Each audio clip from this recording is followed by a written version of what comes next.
Everybody's talking about the China bombs, but I'm going to tell you about the valve stems. I had a new set of tires put on my fifth wheel, but then I was told I couldn't safely inflate them to the required PSI, making them unsafe until the valve stems were replaced. Nobody thinks about looking at the valve stems when a tire fails.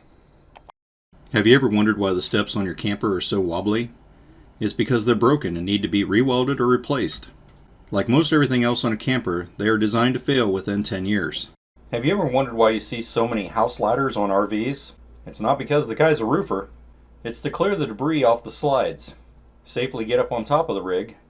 And why is that? Because the ladder that it comes with is worth nothing more than just a decoration. Alright, it's time to talk about stickers and delamination.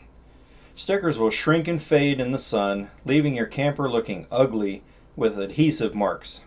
The skins are made in part by pressed wood, and therefore will delaminate. Awnings. Enough said about that subject. Alright, we're going to talk about it.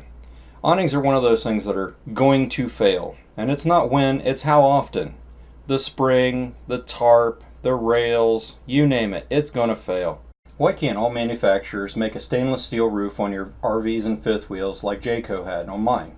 Rubber roofs will fail every time anything strikes it. Your feet, trees, limbs, rocks, etc. To replace the rubber roof yourself will cost you about $500 and a couple of good days of work. Ever wonder why you see people pushing on their slides when they're closing up to leave? It's because the slides are failing. The roofs leak, the seals have no insulation factor, and even the gears or hydraulics can fail.